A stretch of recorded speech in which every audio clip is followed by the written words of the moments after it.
हम ध्यान में डर क्यों जाते हैं? डर का या बेचैनी का, या किसी भी तरह के विचित्र या विशिष्ट अनुभवों का सामना किस किस का हुआ है ध्यान में?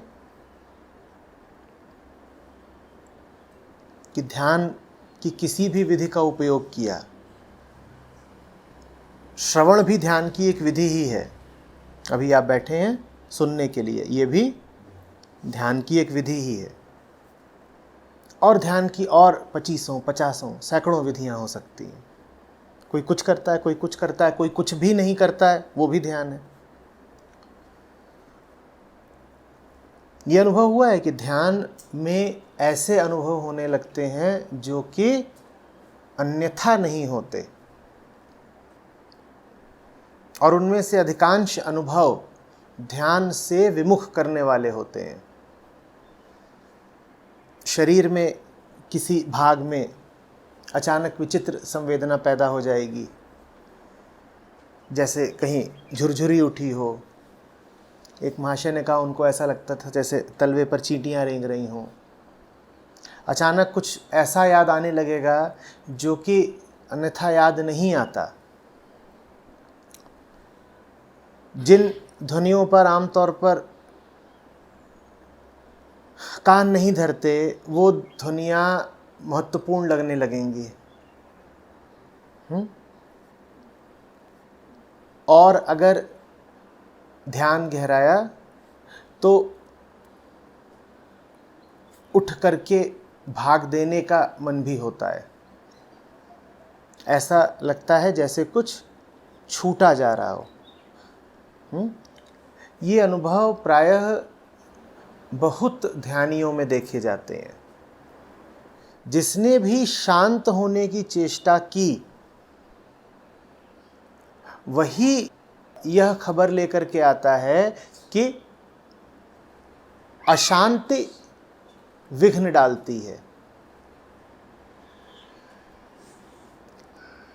जा रहे हैं शांति की ओर और सामना किससे हो गया?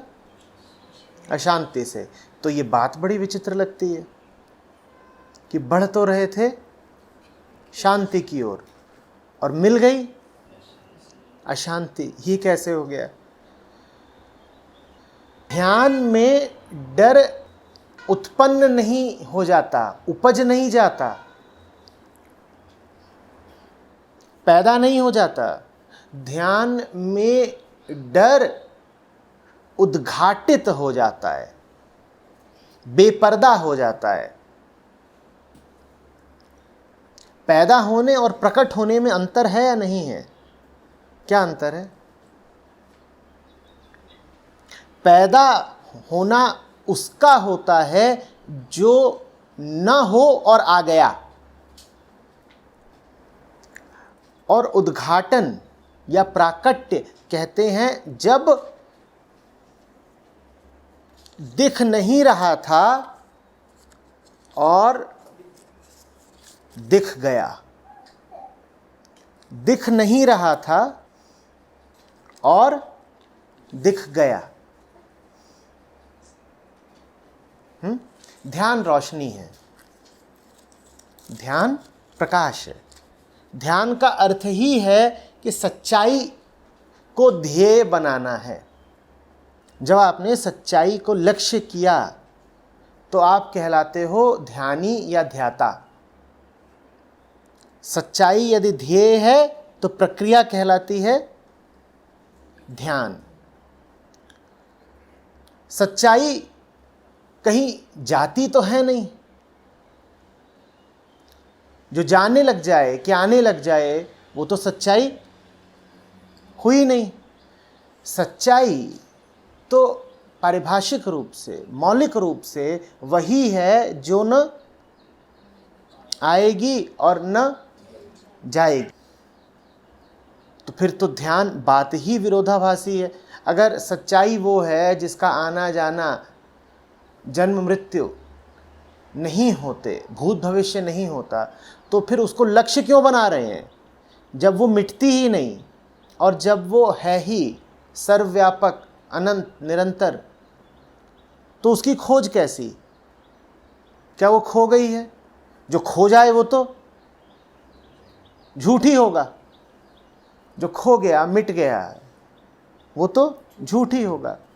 सत्य मिटता नहीं, लेकिन सत्य माया के पर्दे तले आवृत हो सकता है।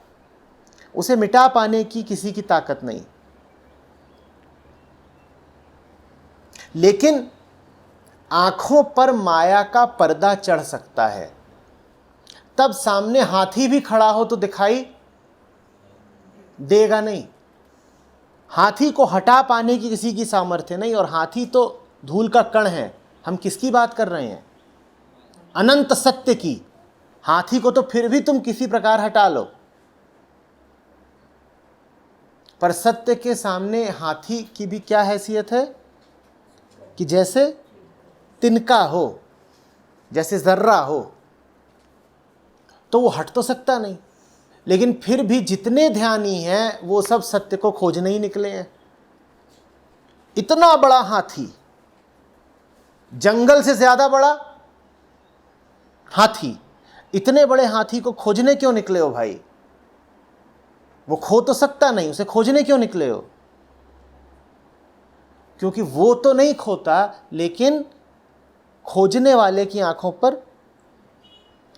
पर्दा जरूर चढ़ जाता है।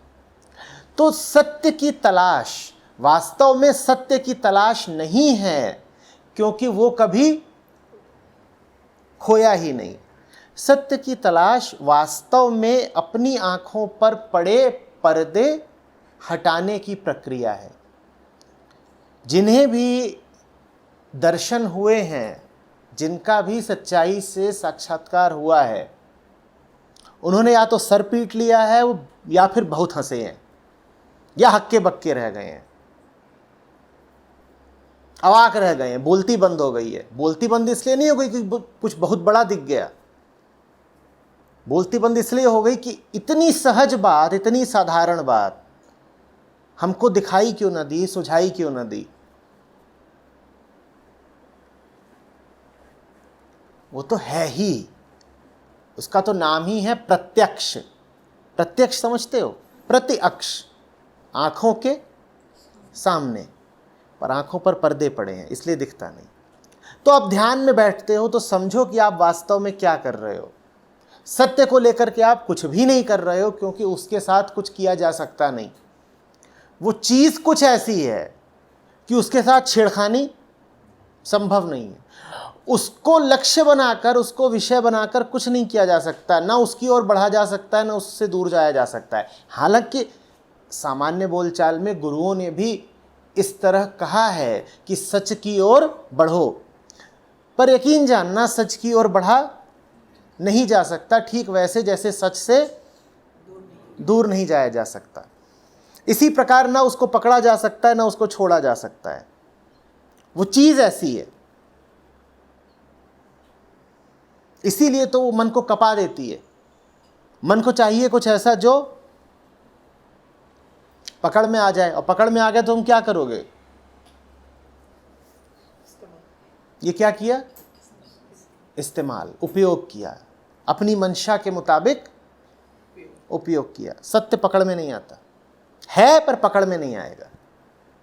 तुम उसका उपयोग नहीं कर सकते, वो तुम्हारा उपयोग जरूर कर लेगा। इसीलिए मन उसको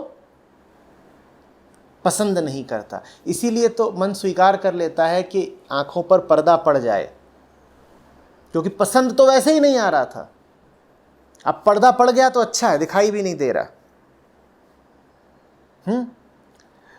तो ध्यान की जो पूरी प्रक्रिया है वो वास्तव में अपने जाले साफ करने की प्रक्रिया है। अब इन जालों को समझना थोड़ा सा।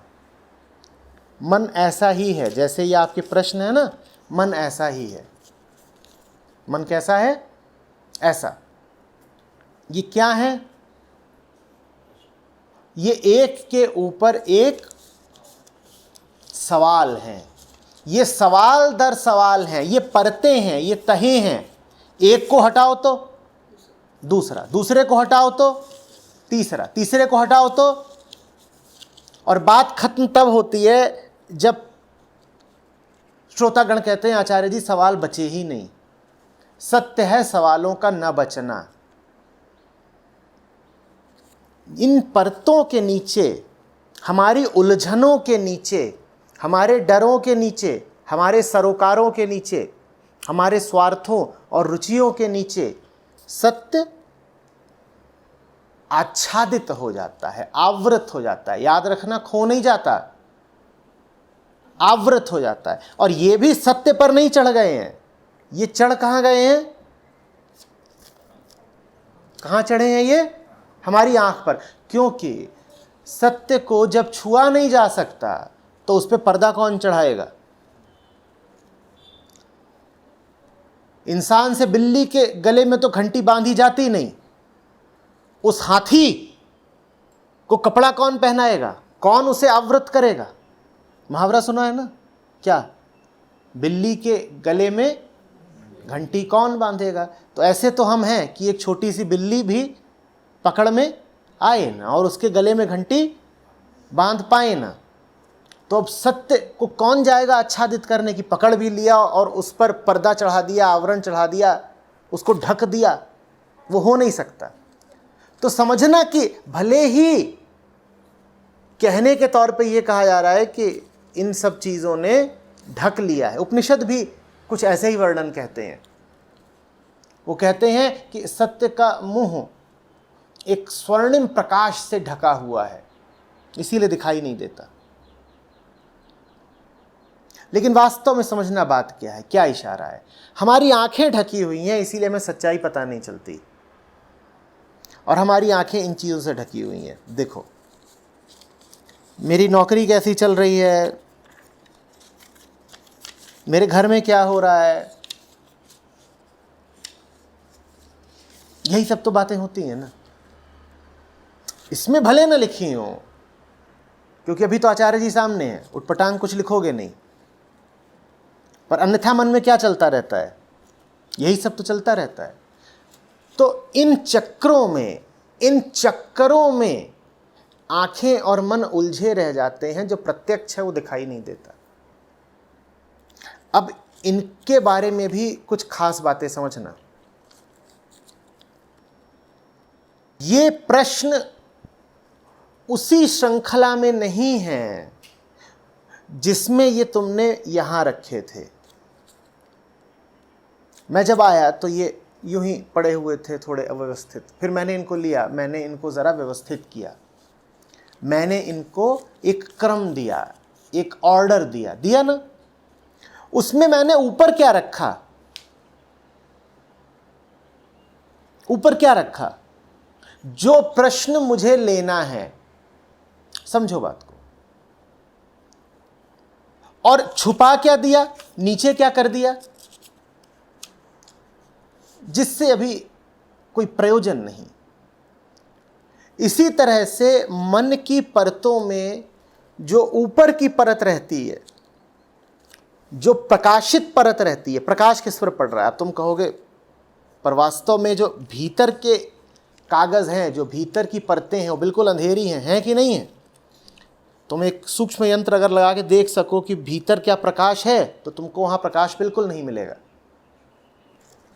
प्रकाश किस पर पड़ रहा है?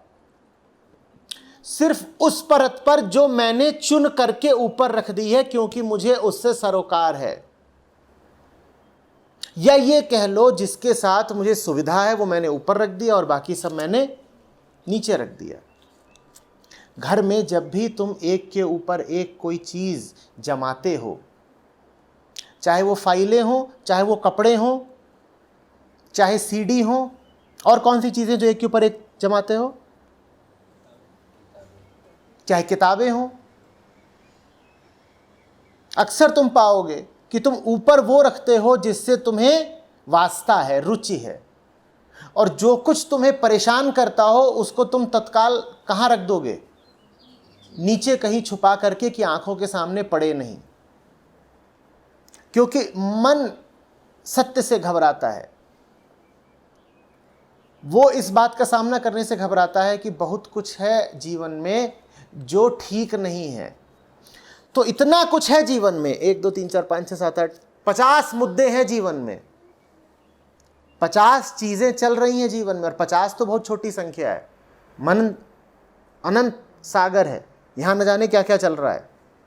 लेकिन मैं प्रकाशित किसको होने दूंगा, मैं प्रकाश किस पर पड़ने दूंगा। प्रकाश किस पर पड़ता है, जो तह सबसे ऊपर होती है। मैं प्रकाश सिर्फ उस पर पड़ने दूंगा जिस तह से मेरा सरोकार है, मेरा प्रयोजन है।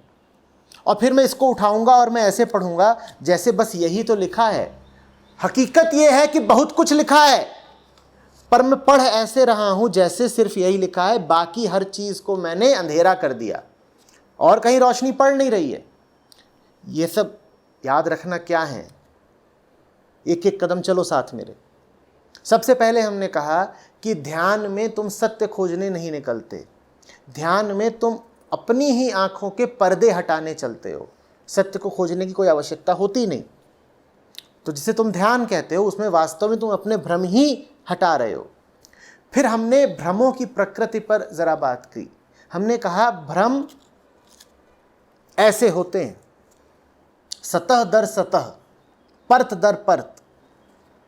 और हमने कहा उनमें से प्रकाशित परत सिर्फ वो होती है जिसके साथ हमको थोड़ी सी सुविधा होती है, रुचि होती है, स्वार्थ होता है। और घोर अंधेरे में वो परत छुपा देते हैं हम मन की, जो परत हमको असहज करेगी, डराएगी। तो ऊपर ऊपर हम वो बातें रखते हैं प्रकाशित, जिनके साथ जिंदगी कम से कम सतही चैन से चल सके। हम बस उन बातों को याद रखते हैं। बाकी सब कुछ हम मन की निचली गुफाओं में डाल देते हैं, तहखानों में डाल देते हैं। जैसे किसी घर में आप प्रवेश करें तो बैठक में वही सब कुछ दिखाई देगा जो सुविधाजनक है, जिससे लगे कि घर में बड़ी खुशहाली और बड़ी व्यवस्था है।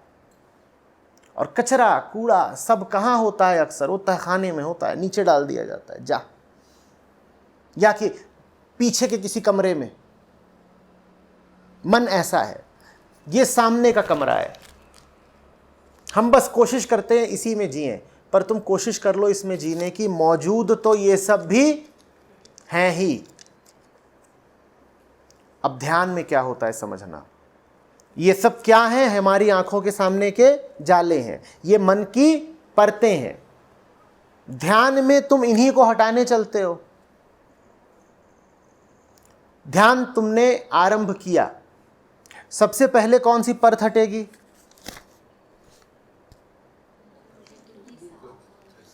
जो बहुत गंदी थी ही नहीं, जिसके साथ तुमको सुविधा थी, जहां पर बहुत मुसीबत थी ही नहीं, सबसे पहले वो परत हटेगी। सबसे पहले यानी कि वो बीमारी दूर होगी जो सबसे छोटी है। तो ये हट गई, ठीक है। अभी तुम ध्यान में उतर रहे हो, अब तुम्हारा ध्यान जरा गाढ़ा हुआ। अब सामने क्या आया, वो आया जो थोड़ा सा कम सुविधा का है, तकलीफ थोड़ी बढ़ी। अरे ये क्या दिख गया, हम तो इसको छुपाए बैठे थे ना, हम इसे प्रकाशित ही नहीं होने दे रहे थे। और ध्यान रोशनी है, पहली परत हटी तो ये दूसरी परत सामने आ गई। अब इस पर जो लिखा हुआ है वो सुहा नहीं रहा है, सुहा नहीं रहा था तभी तो हमने उसको छुपा रखा था। खैर किसी तरह से हमने इसका भी सामना किया, ध्यान को हमने और गहराई दी।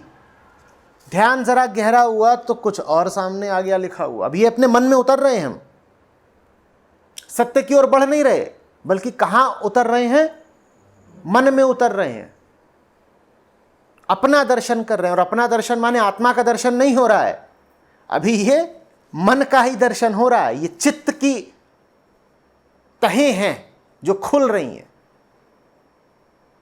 अब जो लिखा हुआ है, अरे बाप रे, अब ये कुछ ठीक नहीं लग रहा है। अब ध्यान कंपित होना शुरू हुआ। अभी तक तो ध्यान में बड़ी रुचि थी, बड़ी सुविधा थी, लग रहा था बस घंटियां ही घंटियां बज रही हैं, मंदिर में आ गए हैं, खुशबू उठ रही है। अब यहां आ रहे हैं तो लग रहा है नहीं, खुशबू उतनी ज़्यादा नहीं है, बीच बीच में कुछ कुछ आसपास गंदा भी है क्या?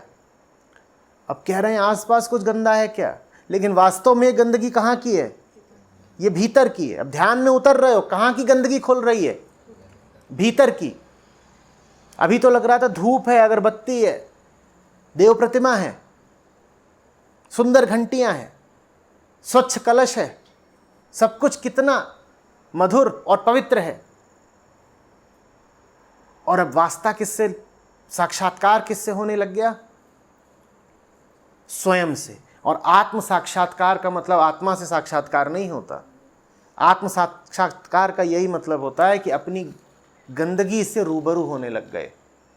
और जितना ध्यान गहरा जाएगा उतना ज्यादा, अरे बाप रे बाप, अरे बाप रे बाप, अरे बाबा, अरे बाप रे, ये भी लिखा हुआ है, अरे बाप रे। थोड़ी देर में ध्यानी बाबा की हिम्मत जवाब दे जाती है। वो कहते हो गया बस ध्यान ठीक। आधे ही घंटे तो करना होता है, आधे घंटे में सुविधा है। बताओ क्यों? क्योंकि आधे घंटे में कुल 2 परतें ही उतर पाती हैं। और परतें कितनी हैं? परतें हजारों। आधे घंटे का ध्यान सुविधाजनक होता है। 2-4 परतें खुली, उसके बाद तुम कुर्ता झाड़ के खड़े हो गए, बोले ठीक हो गया। 24 घंटे का ध्यान बहुत परेशानी दे देता है, क्योंकि 24 घंटे ध्यान चलेगा तो बाबा रे सब खुल जाएगा। और सब खुल गया तो नंगे हो गए, बात जाहिर हो गई। ऊपर ऊपर तो सब घर में लिपा पुता था, सुंदर सुंदर था, और नीचे गंदा नाला बहता था। शताब्दियों की, युगों की गंदगी छिपी हुई थी, अब वो सब सामने आ रही है। फिर तो तुम घबरा के फिर भागते हो। फिर तुम कहते हो ध्यान डराता है। ध्यान डरा नहीं रहा, डर तुम में बैठा हुआ है पहले से ही। ध्यान में बस वो डर प्रकाशित हो जा रहा है। हम ऐसे डरे हुए हैं कि हम अपने ही डर से परिचित नहीं हैं। ध्यान में हमारा ही छुपा हुआ डर हमारे सामने आ जा रहा है। और ये बात ध्यान भर की नहीं है। अध्यात्म में जो भी उतरेगा उसे बड़ी असुविधा का सामना करना पड़ेगा, क्योंकि सामना तो हमेशा चिकना चुपड़ा होता है, फसाड होता है वो एक। फसाड समझते हो ना? सामना, मुख। मुख तो हमेशा, समस्याएं तो कहीं छुप जाती हैं ना, जा करके समस्याएं सामने आ जाएं तो फिर उनका निवारण ही हो जाए। ध्यान का अर्थ होता है कि घर के उन सब जगहों पर अब सूरज चमकेगा जहां कभी रोशनी पहुंचती ही नहीं थी। वहां असुविधा है, वहां दिक्कत है, क्योंकि वहां हमारे भय छुपे हुए हैं, वहां हमारी ग्रंथियां छुपी हुई हैं, कुंठाई छुपी हुई हैं। वो बड़ी चीज नहीं है, पर चूंकि हमारी आंखों पर पर्दा पड़ा है, इसीलिए हमें वो चीजें बड़ी लगने लगती हैं। सूरज की रोशनी उन पर पड़ने लगे। सूरज किसको कह रहा हूं मैं? सत्य को, जिसकी रोशनी पूरे संसार को जगमगाती है, जिसकी रोशनी हर जगह है। जैसे सत्य हर जगह कहते हैं ना, सर्वत्र सर्वव्यापक, तो उसी का प्रतीक समझ लो सूर्य की रोशनी हर जगह।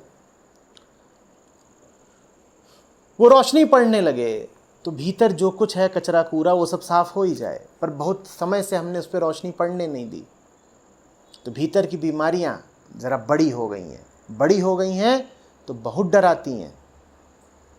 जितना डराती हैं उतना हम उन पर रोशनी पड़ने नहीं देते। अभी हम फंस गए। क्यों फंस गए? क्योंकि रोशनी ही इलाज है डर का, और डर के कारण तुम रोशनी पड़ने नहीं दोगे। तो बात अजीब है। रोशनी ही डर का इलाज है, और चूंकि तुम डरे हुए हो इसीलिए अपने ऊपर रोशनी पढ़ने नहीं दोगे। रोशनी पढ़ने नहीं दोगे तो इलाज होगा नहीं, इलाज होगा नहीं तो तुम रोशनी पढ़ने नहीं दोगे, रोशनी पढ़ने नहीं दोगे तो इलाज होगा नहीं, इलाज होगा नहीं तो तुम रोशनी पढ़ने नहीं दोगे, तुम फंस गए। इसी को कहते हैं फिर दुष्चक्र। इसी को जानने वालों ने फिर आवागमन का चक्र भी बोला है कि मुक्ति अब संभव नहीं है। तुम जहां फंसे हो वहीं गोल गोल घूमोगे, बाहर नहीं निकल पाओगे। आ रही बात समझ में? जैसे कि किसी की याददाश्त गुम हो गई हो,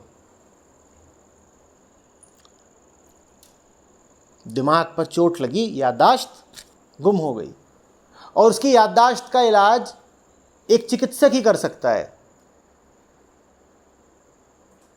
पर अब उसे याद ही नहीं है कि चिकित्सक कहाँ है, क्योंकि याददाश्त गुम हो गई है। ये तो बात बड़ी अजीब है।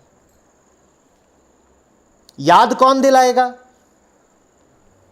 चिकित्सक। और चूंकि याद नहीं है इसीलिए ये भी याद नहीं है कि चिकित्सक बैठता कहाँ है, तो ये तो फंस गए, कैद हो गए। अब ये चक्र बन गया। हम ऐसे ही चक्र में फंसे हैं। इसीलिए फिर समझाने वालों ने तुमसे कहा है कि बेटा तुम्हारे करे नहीं होगा, तुम तो फंसे हुए हो, तो तुम्हारे बूते का नहीं है। तुम सोचते हो कि तुम कर लोगे, पर देखो ना अपनी हालत। तुम अंधेरे में हो इसलिए रोशनी से डरते हो, तुम रोशनी से डरते हो इसलिए और अंधेरे में हो। ये फंसा हुआ आदमी स्वयं कैसे अपने चक्र को तोड़ देगा? फिर इसलिए महत्व है प्रार्थना का, समर्पण का। इसीलिए जिन्होंने समझा है, जिन्होंने पाया है, उन्होंने तुमसे कहा है कि छोटी चीज़ें तुम्हें तुम्हारे करने से मिल जाती हैं, जो वास्तविक है और बड़ा है वो तुमको सिर्फ अनुकंपा से और प्रार्थना से मिलता है। तो उन्होंने तुमसे कहा है कि छोटी चीज़ों के लिए प्रार्थना कर मत देना, क्योंकि छोटी चीज़ें प्रार्थना से मिलती नहीं। तुमको एक बोरी रेत चाहिए, प्रार्थना करोगे तो नहीं मिलेगी। तुम 10,000 साल एक पांव पे खड़े होकर प्रार्थना करोगे परमात्मा एक बोरी रेत दिला दे, यकीन जानो मुट्ठी भर रेत भी नहीं पाओगे, क्योंकि तुमने मांग कैसी रखी है? छोटी। छोटी मांगे परमात्मा से कभी कर मत देना, पूरी नहीं होती। और इसीलिए मंदिरों में जाते हो, मांगे करते हो, अक्सर पाते हो कि जो मांगा वो मिला नहीं। क्यों नहीं मिला? बहुत छोटी चीज़ मांग ली थी। वहाँ छोटी चीज़ मांगोगे कोई जवाब नहीं आएगा, वहाँ तो कुछ बड़ा मांगो तो ही जवाब आता है। जैसे कि थोक की दुकान पे तुम जाकर के कहो अगर कि ज़रा एक पाव भिंडी दे देना, तो भगा देता है। देखा है कभी? वहाँ तो बात होती है कुंटलों में, कम से कम पसेरी में, और तुमने जाके क्या बोला? छोटी चीज़ मांगोगे वहाँ से भगा दिया जाएगा। परमात्मा थोक का व्यापारी है, वहाँ खुदरा काम नहीं चलता, रिटेलिंग नहीं चलती कि भैया एक मूली देना। और हमारी मांगे सब होती ही ऐसी हैं कि एक मूली मिल जाए तो मज़ा आ जाए। बिल्कुल वो तुम्हारी मांग पूरी नहीं होगी। वहाँ तो जाकर के कुछ बड़ा ही मांगो, बड़ा मांगोगे मिल जाएगा। और बड़ा तो एक ही होता है, कौन? स्वयं परमात्मा। तो ये तो तुम फंस गए।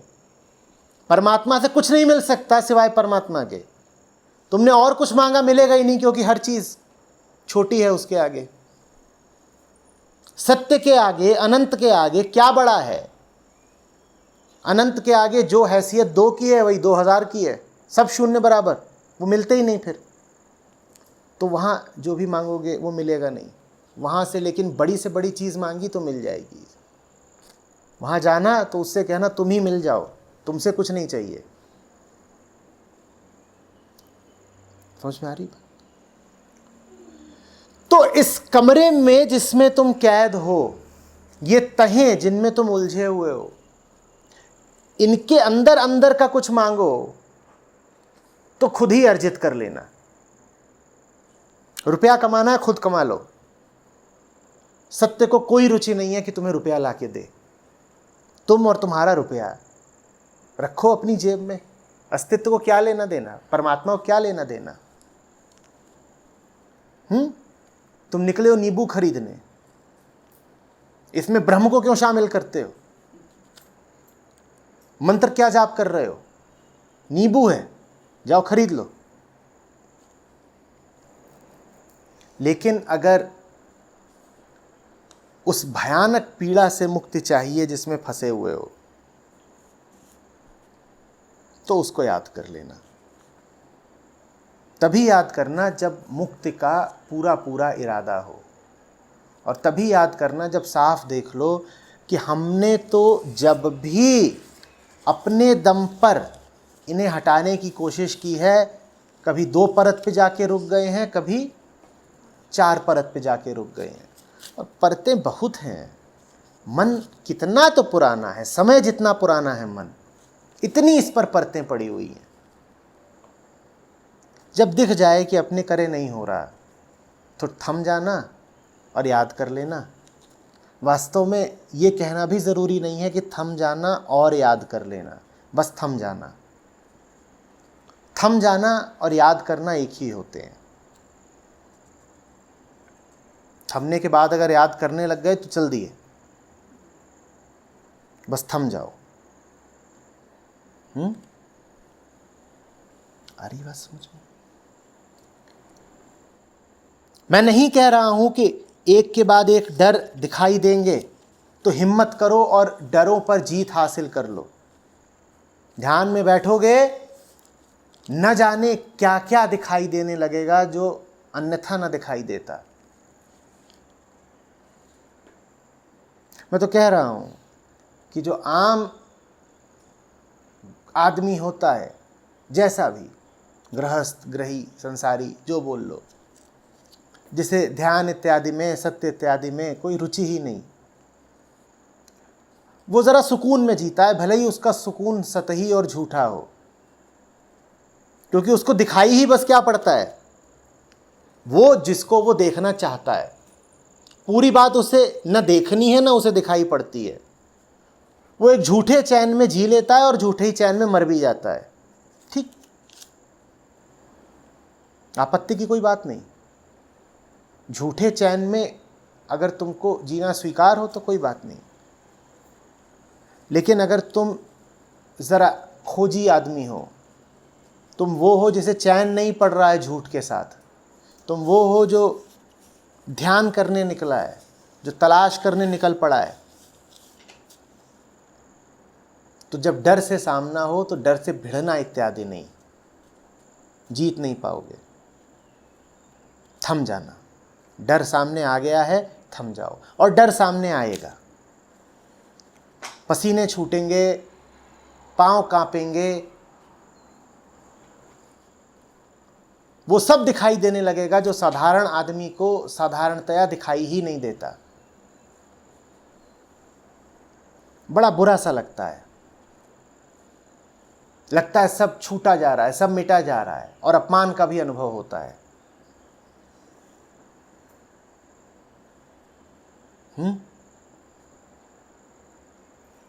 न भाग जाना न भिड़ जाना,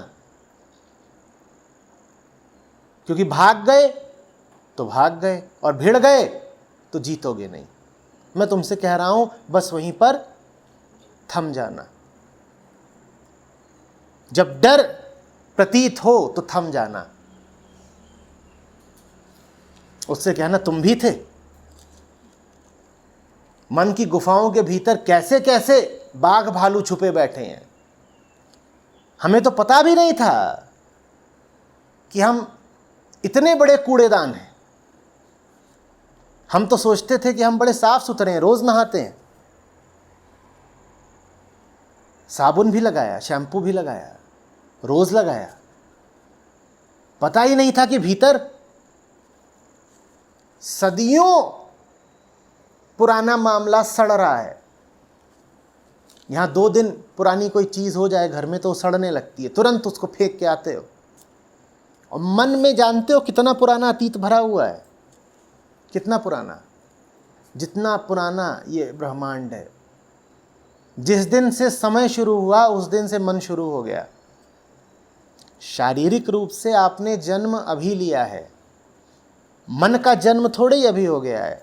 मन तो बहुत पुराना है। मन उतना पुराना नहीं होता तो आपका शरीर इस रूप में क्यों होता? तुम्हारे शरीर को कैसे पता कि इसी रूप में जन्म लेना है? उसे बहुत पुरानी स्मृतियां हैं, बहुत पुरानी स्मृतियां हैं। और मन को जो स्मृतियां हैं वो तुम भुला नहीं सकते। कोशिश कर लो। सबसे पुरानी तुम्हारी स्मृति शरीर की है। शरीर में जो स्मृतियां बैठी हुई हैं, तुम कोशिश कर लो कि उन्हें भूल जाओ, भूल नहीं पाएगा। तुम शरीर को कोशिश करो दीक्षित करने की। शरीर से बोलो तू कौवा है, और 2 साल कोशिश करो शरीर को समझाने की कि तू कौवा है, वो उड़ने नहीं लगेगा, ना वो काँव काँव बोलेगा, क्योंकि उसमें बहुत गहरी स्मृति बैठी हुई है,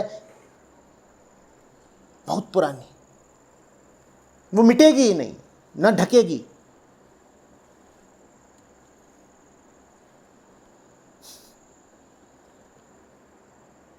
तुम दिल से बोलो धड़कना भूल जा ना, उसको लाखों वर्षों का अभ्यास है धड़कने का, और तुम उससे 2 दफे 4 दफे 2 साल ही तो बात कर रहे हो। इसको धड़कने का कितना अभ्यास है, बहुत पुराना। माँ के गर्भ में शिशु हो, वो उसको बोले तू 80 दांत लेके पैदा हो ना, वो माँ की नहीं सुनेगा। पैदा तो वो 32 के साथ होगा। 32 आंकड़ा नहीं है, 32 स्मृति है। उसको याद है कि पहले भी 32 था, उससे पहले भी 32 था, उससे पहले भी 32 था, उससे पहले भी 32 था, उससे पहले भी 32 था। तो मुझे भी कितना रखना है? 32। तुम्हारे क्यों है 5 उंगलियां? कारण एक है, तुमसे पहले वाले की भी तो 5 ही थी। इसकी शक्ल देखो, मां से मिलती जुलती है। ये स्मृति है। पुरानी चीज तुम तक पहुंच गई। इसी को तो स्मृति कहते हैं कि कल जो हुआ वो आज भी है। इसी को क्या कहते हैं? स्मृति। तो बस मन में युगों पुराना कचरा भरा हुआ है। मैं उसे कचरा क्यों कह रहा हूं? मैं कचरा इसलिए कह रहा हूं क्योंकि वो तुम्हारे काम का नहीं है। कचरे की क्या परिभाषा? जो चीज काम की ना हो उसे तुम कह देते हो कचरा। जिसका कोई उपयोग ना हो वही तो कचरा कहलाता है ना। और अगर कचरे में भी तुम उपयोग खोज लो तो फिर उसे कचरा कहोगे क्या? फिर वो कचरा नहीं। तो कचरे का निर्धारण उपयोग से होता है। वो सब कुछ जो बैठा हुआ है मन में, उसका वास्तव में कोई उपयोग नहीं है, या उसका उपयोग है भी तो बहुत सीमित है। पारमार्थिक दृष्टि से उसका कोई उपयोग नहीं है। देखो, समझो, एक पत्थर अचानक से वहां से आता है। खिड़की खुली है, एक पत्थर आया। तुम्हें पढ़ाने की, समझाने की जरूरत नहीं पड़ेगी कि बिदक जाओ, पीछे हट जाओ, रक्षा कर लो। तुम्हें कोई गुरु नहीं चाहिए। तुम्हारा हाथ अपने आप उठेगा। और ये तुम्हें किसने पढ़ाया? ये तुम्हें तुम्हारे अतीत ने पढ़ाया। छोटा सा बच्चा भी पैदा हुआ है, अभी 2 दिन का है, इतनी बात वो भी जानता है। तुम उसे कोई गर्म चीज छुआ दो, तुरंत अपना हाथ पीछे खींच लेता है। उसे किसने सिखाया कि गर्मी से बचो? किसने सिखाया? बहुत पीछे सीख के आ रहा है। तो ये जो स्मृतियां हैं मन में, ये सब कुछ जो मन में पुराना कचरा बैठा हुआ है, इसका उपयोग है, लेकिन इसका उपयोग बस शरीर की रक्षा करने तक सीमित है। शरीर की रक्षा करने तक, और कुछ हद तक अपने आप को मानसिक सुरक्षा देने तक। उन सब चीजों का महत्व है। पर अगर तुम कहोगे कि जो सब कुछ मन में भरा हुआ है उसका उपयोग करके मैं परमात्मा को पालूंगा या मुक्ति पालूंगा, तो वो नहीं हो पाएगा। अब समझ में आ रहा है कि क्यों तत्वज्ञों ने हमेशा तुमसे कहा है कि अतीत के गुलाम बन के मत रहना। बार बार बोला है, पास्ट पास्ट पास्ट, मुक्ति पाओ। वो इसीलिए बोला है क्योंकि पीछे से क्या आ रहा है, समय की धारा क्या लेकर के आ रही, आत्मा तो लेकर के आ नहीं रही। आत्मा समय की धारा में तो बह नहीं सकती, समय की धारा बहुत छोटी चीज है, आत्मा विराट। और दूसरी बात, आत्मा अचल है, उसमें कोई बहाव संभव नहीं है। तो समय की धारा क्या लेकर के आती है पीछे से, शरीर को और मन को। ये है जो समय की धारा के साथ बहते हुए आ रहे हैं। और समय की धारा इनसे बस ये चाहती है कि आगे भी बहते ही रहें। तुम में कुछ ऐसा है जो न शरीर है न मन है, वो छटपटाता है।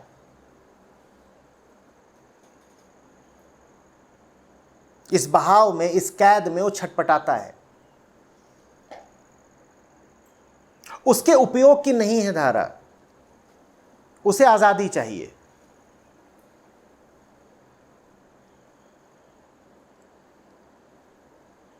तो धारा से जो कुछ मिला है तुमको, पीछे से जो कुछ मिला है तुमको, शरीर और वृत्तियां, वो सत्य के अभियान में तुम्हारे काम नहीं आएंगी। कष्टों से अगर मुक्ति चाहते हो तो समय ने जो कुछ तुमको दिया है वो तुम्हारे काम नहीं आएगा।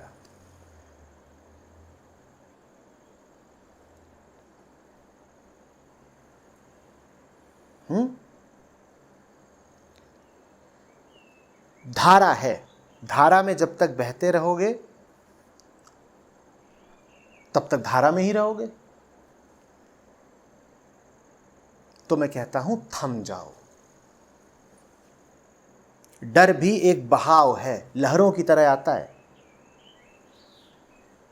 आया, अचानक से थपेड़ा मारा, अनुभव किया है? जैसे कभी समुद्र तट पर खड़े हो, देख रहे हो, अचानक लहर आती है और मारा थपेड़ा। थम जाओ। ध्यानी के लिए थम जाना बहुत आवश्यक है। ज्यों ही तुम थमते हो त्यों ही तुम सारे प्रवाह के दृष्टा भर रह जाते हो। तुम थमे देख रहे हो, दिख रहा है कि डर बहुत आया, डर आया, पर तुमने उसको गुजर जाने दिया। न तुम भाग गए न तुम भिड़ गए। तुम भगोड़े तो नहीं ही हो, तुम हिम्मती भी नहीं हो, तुम सिर्फ थमे हुए हो। हिम्मत भी एक प्रकार का डर होती है। आक्रमण उसी पर तो करते हो ना जिससे डरते हो। जो भाग गया वो भी डरा हुआ है, और जो भिड़ गया वो भी डरा हुआ है। ध्यान करने निकलोगे, न जाने क्या क्या देखोगे। पूरा संसार देख लोगे, और आज ही भर का संसार नहीं, अभी तक जो कुछ हुआ है वो सब कुछ। फिल्म की तरह नहीं चलेगा कि तुमको राजा अकबर और राजा अशोक दिखाई दे रहे हैं। उस अर्थ में नहीं सब कुछ पुराना देख लोगे, अपने आप को देख लोगे। और पूरे संसार का जो तत्व है, मूल प्रकृति के 3 गुण, वही तुम्हारा भी तत्व है। प्रकृति के गुण 3, वो सब दिखाई पड़ेंगे भीतर। खौफ उठेगा, तुम थम जाना।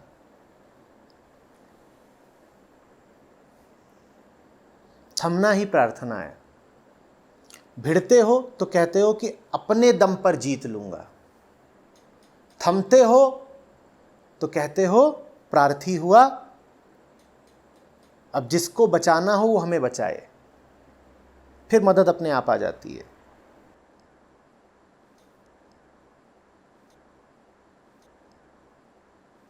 अध्यात्म को सुख का साधन मत समझ लेना, ये बड़ी भूल है। और ये भूल 2 तरीकों से चलती है। पहली बात, हम सुख के आकांक्षी होते हैं, दूसरी बात, बाजार में बहुत प्रचलित है ये, और गुरुओं ने भी इस तरह की बात कही है कि आध्यात्मिक आदमी बड़े सुख इत्यादि में जीता है। ये महाभ्रम है। आम आदमी सुख में जीता है, सुख का अभिलाषी होता है, अपने लिए झूठे सुख का निर्माण कर लेता है। अध्यात्म में तो वही उतर सकता है जिसमें अपने भीतर संचित सब दुखों को, भयों को और शंकाओं को देख पाने की श्रद्धा हो। मैं हिम्मत नहीं कह रहा, श्रद्धा हो। अगर सुख के लिए अध्यात्म में आ रहे हो तो तुमको निराशा मिलेगी, और अगर कोई ऐसा है जो कह रहा है कि अध्यात्म में जब से उतरा हूं तब से जीवन सुखी हो गया है, तो मैं उससे थोड़ा मिलना चाहूंगा, उसे थोड़ा दुख देना चाहूंगा।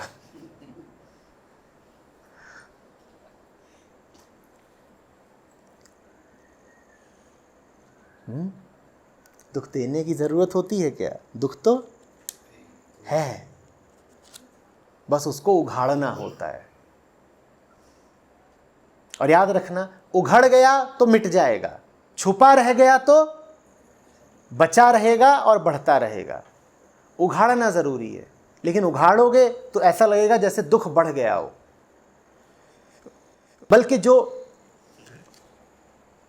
उघाड़ने में तुम्हारी मदद करेगा उसके ऊपर भी तुम इल्जाम रखोगे। क्या कहोगे? कि इसने तकलीफ दी है। उसने तकलीफ दी नहीं है, उसने तकलीफ को उघाड़ दिया है, अनावृत कर दिया है। जब अनावृत हो जाती है तकलीफ तो फिर उसका इलाज हो जाता है। देखा है तुम्हें, कहीं चोट लगी होती है, तुम उसको ढके बैठे होते हो, फिर जाते हो चिकित्सक के पास, तुम जो कुछ भी अपना पट्टी पंजरा बांध के गए होते हो वो उसको खोलता है, और जब हटाता है तुम चीखते हो। और फिर वो जरा निर्ममता के साथ उसकी सफाई कर देता है। जब सफाई कर रहा होता है तुम दुआएं तो नहीं दे रहे होते उसे। कैसा लगता है? बुरा लगता है ना। जख्म है, वो उस पर नमक का पानी डाल रहा है। अभी हुआ ऐसा कि जख्म हो गया, गिर विर गए हो, और फिर जितनी बार तुम जाते हो मरहम पट्टी ड्रेसिंग कराने, वो क्या करता है? सबसे पहले एक बोतल होती है बड़ी सी जिसमें नमक का पानी होता है, वो उस पर डालता है। जितनी बार डालता है उतनी बार कैसा लगता है? स्वर्ग मिला, मिठाई मिली, कैसा लगता है? दुख छुपा हुआ था, उसने दुख को उभार दिया। अब इलाज हो रहा है, अब इलाज होगा। दिया नहीं जा रहा दुख। दुख तुम्हें दिया किसने? खुद तुमने। जख्म कौन लेके आया? तुम्हें जख्म चिकित्सक ने दिया है क्या? तो दुख किसने दिया तुमको? खुद तुमने। पर इल्जाम किस पर जाएगा? चिकित्सक पर। यह खूब होता आया है।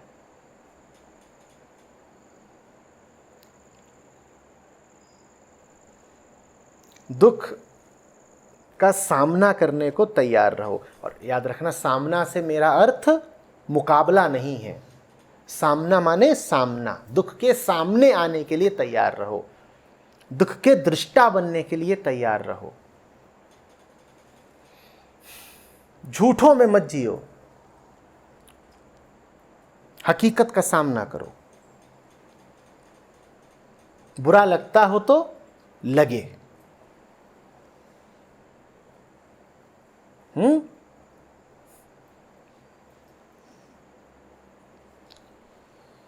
भीतर से विचित्र तरीके के विरोध उठते हैं।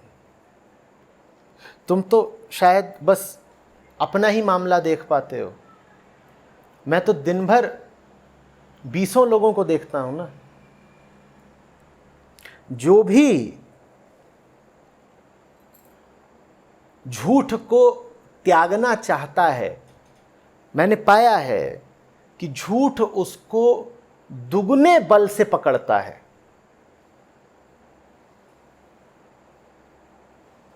जब तक तुम झूठ को त्यागने के आतुर नहीं थे, तब तक झूठ भी तुम्हारी बगल में शांत बैठा था। साथ तो था ही क्योंकि तुम्हारे जीवन में था, पर शांत लगता था। और ज्यों ही तुमने कहा कि अब जरा इसको त्यागें और दरवाजे की तरफ बढ़े, वो पीछे से टांग पकड़ लेगा तुम्हारी। और जब वो तुम्हारी टांग पकड़ेगा, तब तुम्हें पता चलेगा कि उसकी पकड़ में दम कितना है।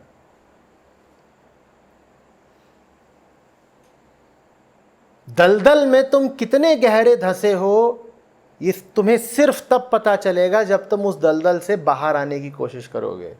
अन्यथा यदि तुम दलदल में शताब्दियों से फंसे हुए हो, तो तुम्हें यह भी लग सकता है कि हम तो फंसे हुए हैं ही नहीं, या कि हम तो स्वेच्छा से फंसे हुए हैं, जिस दिन मन करेगा बाहर आ जाएंगे। ऐसों से मैं कहता हूं जरा बाहर आके दिखाओ। और जब वो जरा सा भी बाहर आने की कोशिश करते हैं, तो उन्हें पता चलता है दल दल का बल। गला पकड़ लेती है दलदल। बाहर निकल के दिखाओ। बातें करना एक बात है, और बातें याद रखना हमेशा भविष्य की होती हैं।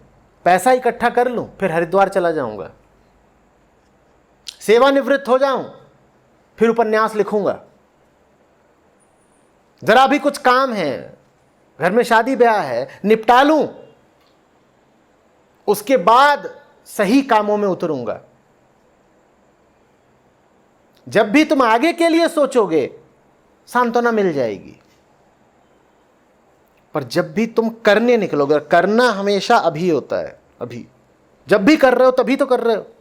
भविष्य के लिए तो बस सोच होती है, सोच में सुविधा है। जब करने निकलोगे तो पता चलेगा कितना मुश्किल है।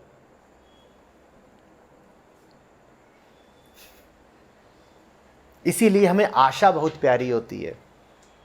आशा में दिलासा है, आगे कर लेंगे ना।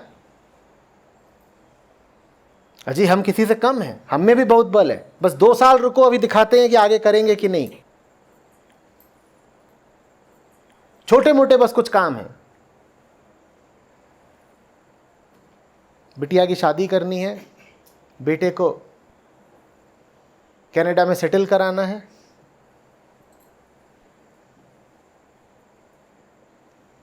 अपने लिए घर बनवाना है, 2 मुकदमे चल रहे हैं, वो जीतने हैं। ये सब हो जाए,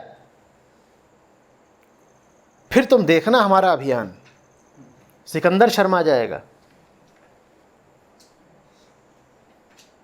ठीक।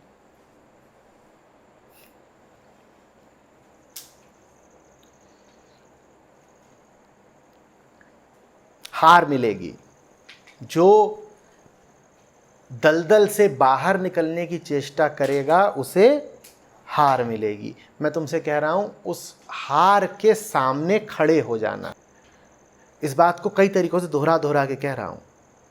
मैं एक तरफ तो ये कह रहा हूं कि हार मिलेगी, दूसरी तरफ मैं कह रहा हूं कि उस हार के तुम सामने खड़े हो जाना, थम जाना। हार मिलेगी ये पक्का है, क्योंकि तुम्हारे व्यक्तिगत तंत्र में ये सामर्थ्य नहीं है कि सदियों की माया को जीत पाए। अभी तुमको भले ये बड़ी विचित्र बात लगती हो, अभी तुम्हें बड़ा भरोसा होगा अपने आप पे कि नहीं, जब हम करने निकलेंगे तब देखिएगा। अभी तक तो हमने कोशिश नहीं करी ना, अभी तक तो कोशिश नहीं करी। जिस दिन चाहेंगे तुम मिलो किसी 100 किलो वाले से, उससे कहो कुछ, कहेगा रे। जिस महीने चाहेंगे उसी महीने 20 किलो कम कर देंगे। उससे पूछो किस महीने चाहेगा तू, वो महीना कब आएगा। जब तक वो महीना नहीं आ रहा तब तक सुविधा है। जिस दिन वो महीना आ गया उस दिन वो रोज आएगा, क्योंकि तब उसे पता चलेगा कि कम नहीं होता। मन ऐसा ही है, मोटा आदमी जो बहुत कुछ ओढ़े हुए, लपेटे हुए, धारण किए हुए, नहीं होता। हार मिलेगी, तुम भाग मत जाना। जो खड़ा हो गया वो प्रार्थी हो गया। तुम तो बस स्वीकार कर लेना कि अपने दम पर तो मैं हारा हुआ ही हूं। हाँ, मुक्ति की तुम्हारी इच्छा सबल और सच्ची होनी चाहिए। ये बातें बड़ी विरोधाभासी लग रही है ना। मैं कह रहा हूं मुक्ति की तुम्हारी इच्छा सच्ची होनी चाहिए, लेकिन फिर भी तुम जब मुक्ति की कोशिश करोगे तो तुम्हें हार ही मिलेगी। कोई है जो देख रहा है कि इसकी चाहत सच्ची है लेकिन इसका बल छोटा है, इसका प्रयास असफल जा रहा है, फिर वो तुम्हारे दम में अपना दम जोड़ देता है और बात बन जाती है। लेकिन वो तुम्हारे दम में अपना दम तब तक नहीं जोड़ेगा जब तक तुम थम जाने का मादा नहीं दिखा देते। तुम वो करो जितना तुम कर सकते हो, फिर वो कर देता है जो वो कर सकता है। चमत्कार होते हैं तुम्हारे जीवन में। अगर चमत्कार नहीं हो रहे तो वो इसलिए नहीं हो रहे क्योंकि अभी तुम ही वो नहीं कर रहे जो तुम कर सकते हो।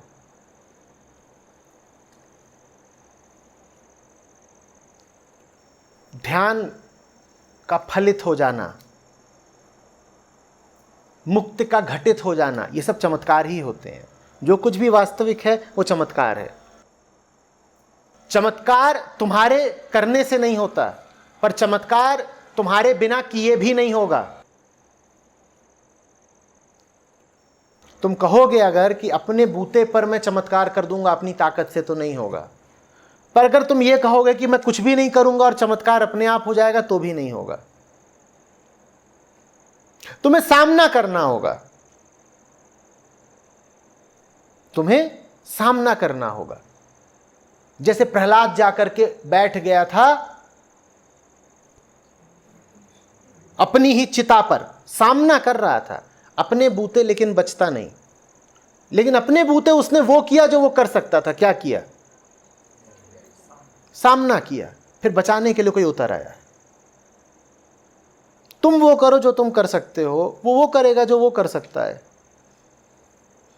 लेकिन वो तभी करता है जब वो तुम्हारी प्रबल इच्छा देख लेता है। वो कहता है इस बच्चे को तो चाहिए, फिर वो दे देता है।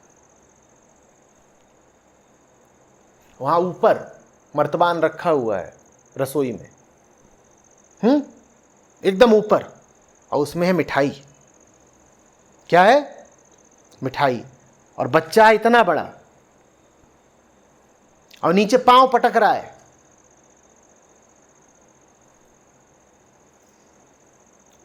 कभी चिल्ला रहा है, कभी रूठ रहा है,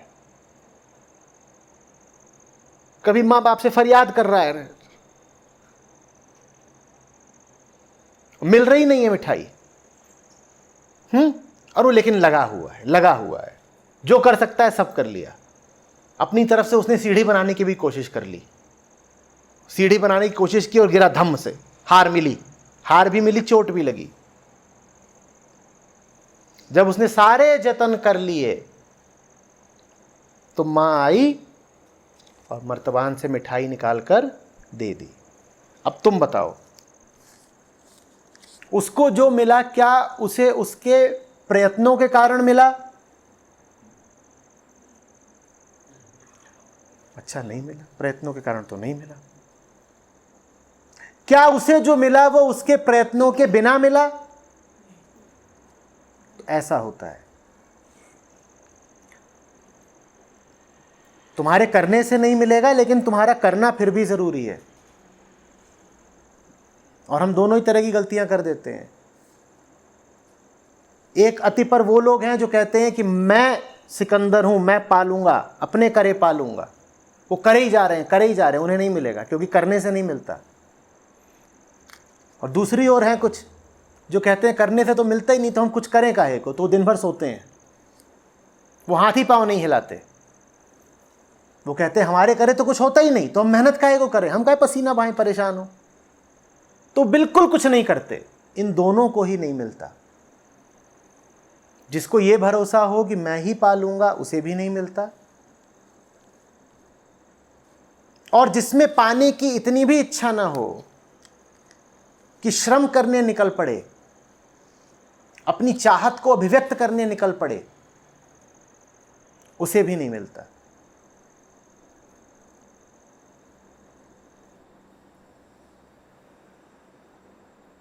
तुम्हारे सामने पहाड़ जैसा डर आएगा, उसे तुम अपनी निजी सामर्थ्य से नहीं जीत पाओगे।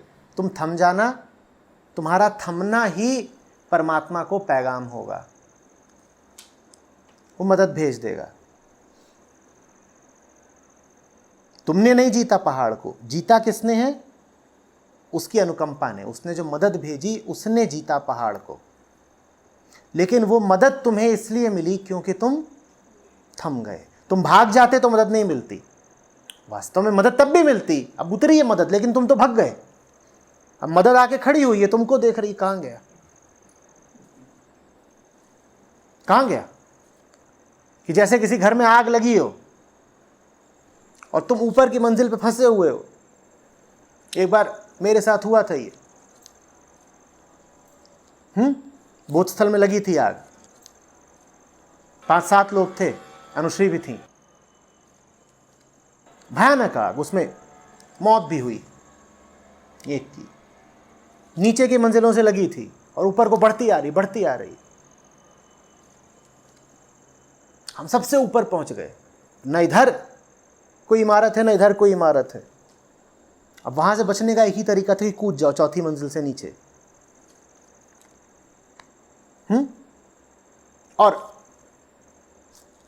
फायर ब्रिगेड, पुलिस, एम्बुलेंस, सबको कॉल चली गई थी। नीचे फायर ब्रिगेड की 2-4 गाड़ियां आकर के लगी हुई हैं। हमारा क्या काम था उस वक्त? हमें क्या करना था? थमे रहना था। तुमने प्रार्थना भेज दी है, अब तुम बस थमे रहो। अगर तुम भाग गए, ऊपर से नीचे कूद गए, तो फायर ब्रिगेड वाला तो आएगा तुम्हें ऊपर बचाने और कहेगा गए कहां ये? मदद तो आ गई, पर मदद लेने के लिए तुम्हारा मौजूद होना भी तो जरूरी है, तुम तो कूद चुके हो। तो वहां पर हम लोगों ने एक ही काम किया कि हम थमे रहे। तुम वो करो जो तुम कर सकते हो। और 100, 101, 102 जितने होते हैं सब पर प्रार्थना भेज दो। हमने प्रार्थना भेज दी है और हम अब अडिग रुके हुए हैं, और कुछ नहीं कर सकते। तो इतना तो कर सकते हैं ना, क्या कि भाग न जाएं। और भागे होते तो 4थी मंजिल थी, एक ही तरीका था भागने का। और लपटें इतनी तेज थी कि शीशे चटक के गिर चुके थे, इमारत ढहने को हो रही थी।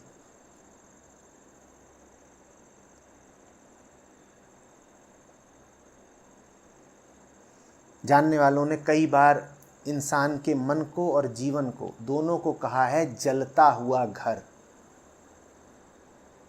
बुद्ध से पूछो तो वो यही कहते हैं कि आदमी एक जलते हुए घर में फंसा हुआ है। उससे आनंद की बात मत करो, उससे तो बस मुक्ति की बात करो। जो जलते हुए घर में फंसा हो उसके लिए आनंद इत्यादि शब्द कोई अर्थ रखते हैं? उसके लिए तो एक ही शब्द कीमती है, क्या? छुटकारा। जहां फंसा हूं वहां से किसी तरीके से छूट जाऊं।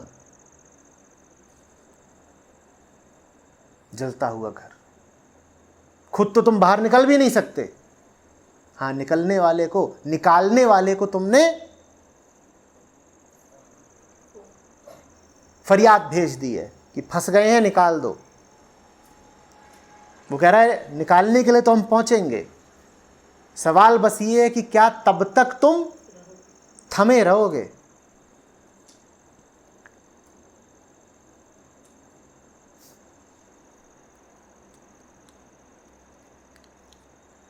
न भिड़ना न भागना।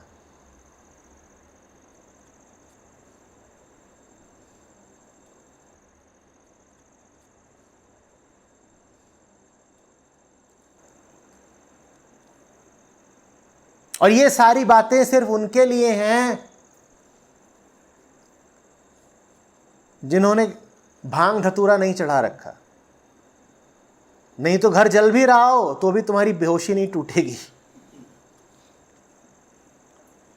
इतनी बड़ी बड़ी 5 बोतलें चढ़ा करके सोए थे, अब घर जल रहा हो कि सर जल रहा हो कि पजामा ही अपना जल रहा हो, पता ही नहीं चलेगा।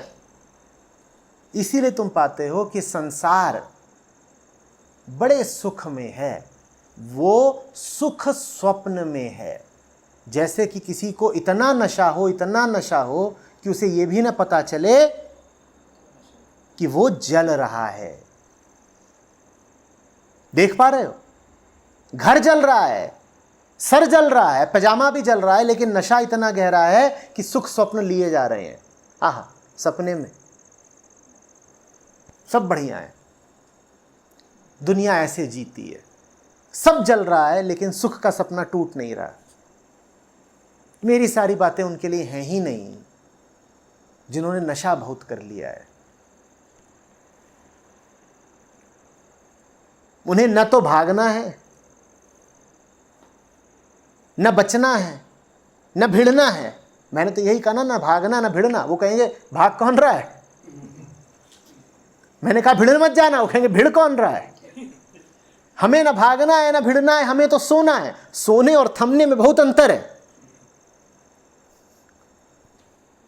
समझना। थम जाना सतोगुण की बात है, भाग जाना या भिड़ जाना कर्म की बात है, तो राजसिक है। लेकिन ज्यादातर दुनिया थमती तो नहीं ही है, वो भागती भिड़ती भी नहीं है, वो सिर्फ सोती है। और सोने में सुख बहुत है। गांजा चढ़ा करके सो गए, दुख कहां है बताओ? उनसे पूछो तो कहेंगे समाधि लगी हुई है, और जरा भी तुम हमको बाधा मत देना। गहरा अंधकार, घोर तमसा, उनसे बात नहीं की जाती। रजोगुणियों से बात की जा सकती है, क्योंकि उनको कम से कम भागने भिड़ने में रुचि है, वो कर्म के माध्यम से कुछ बदलना चाहते हैं।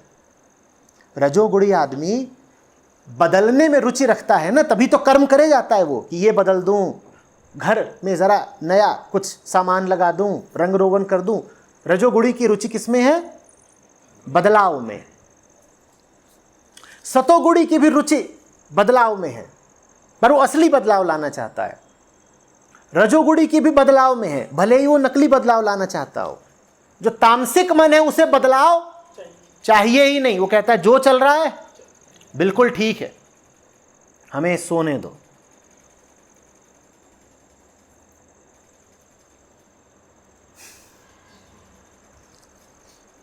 और उस तामसिक मन की पहचान यह होती है कि उसको ये बात बड़ी विचित्र सी लगती है कि उसे प्रेरित किया जा रहा है बदलने के लिए। वो कहता है बदलाव की जरूरत क्या है? मैं लोगों से बात करता हूं, वहां बहुतों के मुंह पर भाव ऐसे ही रहते हैं कि ये सब आप जो कह रहे हैं, ये करने की जरूरत क्या है? सब ठीक तो चल रहा है। जो ये कहे कि सब ठीक चल रहा है, उसी को जान लेना कि 5 बोतल, इससे कम नहीं है उसको। जलते हुए घर में जो बोले कि सब ठीक चल रहा है, उसने कम से कम 5 बोतल चढ़ा रखी है। और ऐसे तुमको बहुत मिलेंगे जो कहते हैं ऑल इज वेल। उनसे पूछो क्या चल रहा है, कहेंगे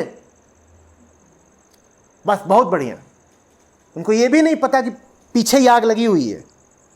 पीछे कहाँ? उनके पीछे नहीं, उनके पिछवाड़े। नशा इतना है कि अपने ही प्रति असंवेदनशील हो गए हैं। उनसे पूछो कैसे हो, तो बोलेंगे बहुत बढ़िया। How do you do? Fine. जहां फाइन आए वहां तुम वाइन समझ लेना। बिल्कुल चढ़ी हुई है, नहीं तो फाइन ये बोल कैसे देते? फाइन कैसे बोल देते? जो जगे उन्होंने तो पहली बात कही, जीवन दुख है। बुद्ध ने कहा जीवन दुख है, और तुम कहां के महाबुद्ध हो जो कह रहे हो कि जीवन फाइन है।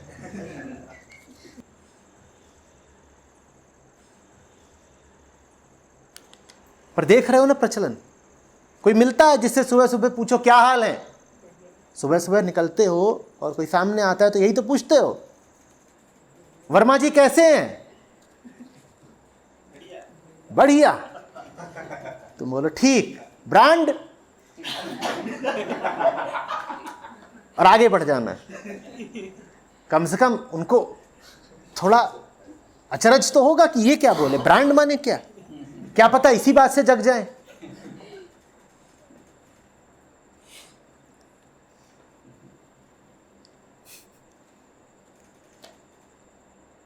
कोई मिला है जो तुम्हें बोले बैड मॉर्निंग,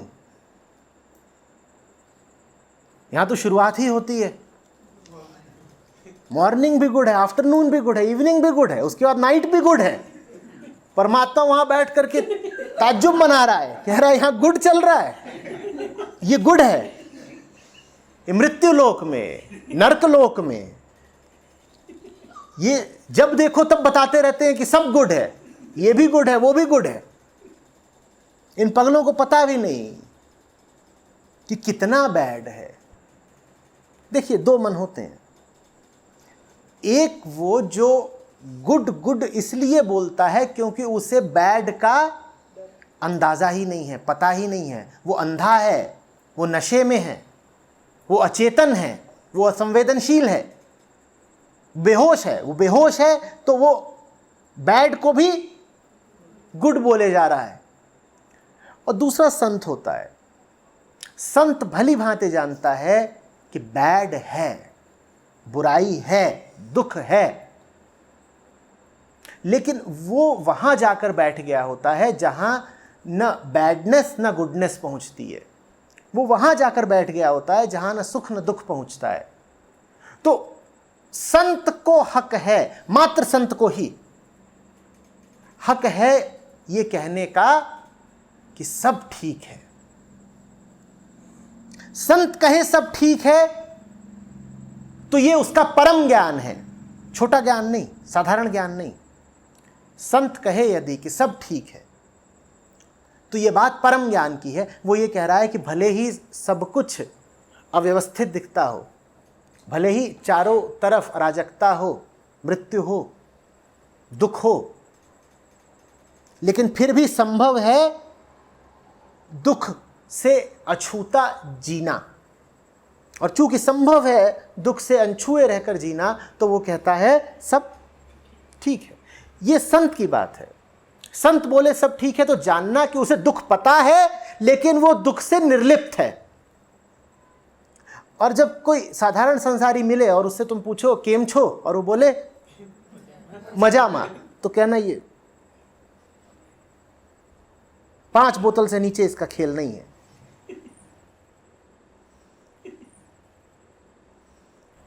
जो जगा है वो रोया है।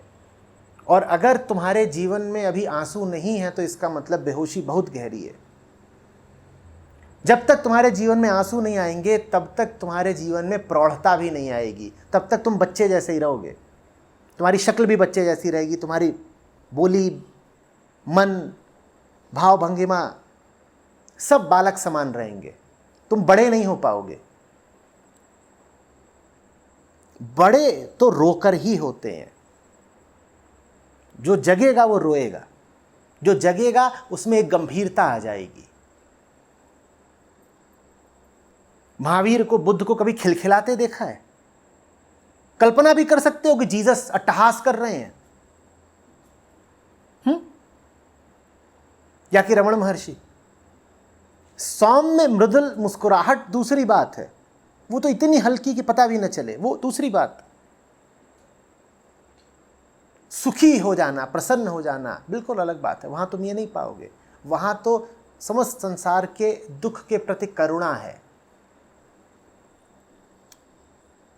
उन्हें दुख दिखता है इसीलिए उनमें करुणा है। तुम्हें दुख दिखता ही नहीं इसीलिए तुम में कोई करुणा नहीं, और जहां करुणा नहीं वहां हिंसा है। उन्हें दुख दिखता है गुरु नानक, गुरु कबीर, उनकी आंखें देखो अधमुंदी। कभी दांत देखे हैं तुमने कि तुम्हें गुरुओं के दांत दिखाई दे रहे हैं? हुआ है कभी? किसी छवि में देखा है? वहां करुणा है। उन्हें दुख दिखता है। जो जगेगा उसे दुख दिखेगा। मैंने थोड़ी देर पहले कहा था जो जगेगा दुख पाएगा। उस पाने को दिखना सुनना। पाएगा का अर्थ ये नहीं कि कहीं बाहर से पाएगा, दुख भीतर ही है। जो जगेगा उसका दुख उद्घाटित हो जाएगा, प्रकट हो जाएगा। कई बार दोहराया है मैंने, आज फिर। सुखिया सब संसार है, सुखिया सब संसार है, खाए और सोए। बड़ा सुख है। और क्या खाया है? धतूरा।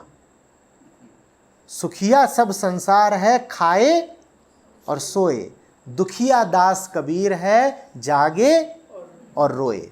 जो जगेगा वो रोएगा, क्योंकि जो जगेगा उसे सर्वत्र दुखी दुख पसरा दिखाई देगा। अगर तुम खिलखिलाहट में जीने वाले जीव हो, अगर तुम उनके शिष्य हो जो सिखाते हैं कि हंसते रहो हंसते रहो, तो तुम कबीरों से तो बहुत दूर हो। क्योंकि कबीर तो रोते हैं, बुल्ले शाह तो रोते हैं, मीरा के आंसू थमते ही नहीं। तुम कौन हो जिसके जीवन में इतनी किलकारियां और इतनी खुशियां हैं?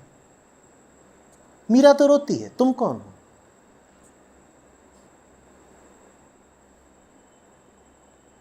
जाओ फरीद के पास, जाओ रूमी के पास, उनको नींद ही नहीं आती, उनका निरंतर जगराता है, वो जगे हैं, उनकी आंखें फटी हुई हैं, वो आस देख रहे हैं। फरीद के पास जाओगे वो कहेंगे मैं मर भी जाऊं, कौवे से बात कर रहे हैं, मैं मर भी जाऊं तो मेरा सारा मांस खा लेना कौवे, चुनी चुनी खाइयो मांस, सब खा, मांस पूरा खा लेना, पर कौवे आंखों को मत खाना, मेरी आंखें छोड़ देना। मैं मर भी जाऊं तो मेरी आंखें फटी फटी दूर क्षितिज की ओर ताकती रहें, क्योंकि इनमें पिया मिलन की आस है।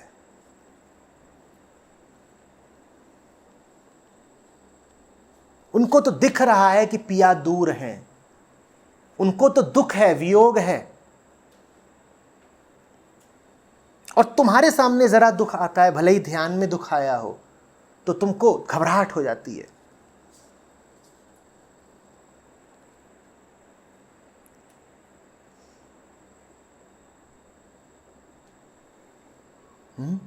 मैं नहीं कह रहा हूं कि जबरदस्ती दुख ओढ़ो अपने ऊपर, जबरदस्ती दुख ओढ़ने की जरूरत ही नहीं है, क्योंकि दुख तो पहले ही प्रचुरता से मौजूद है।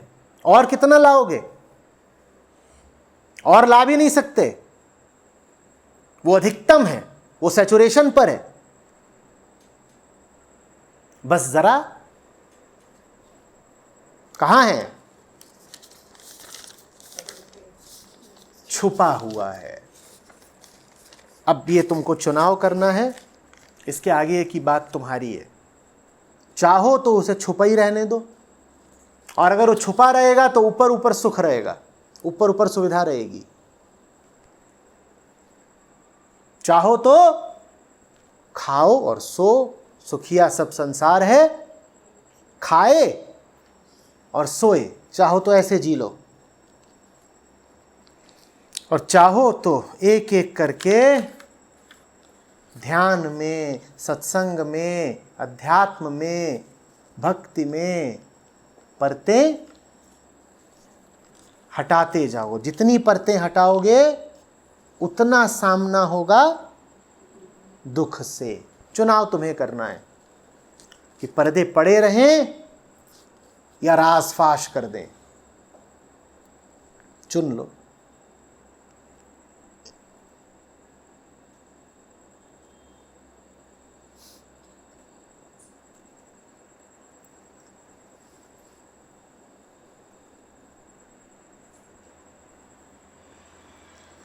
ये देखो कैसे सन्नाटा गिराया, बिल्कुल। बात ही इतनी डरावनी है तो काम कितना डरावना होगा।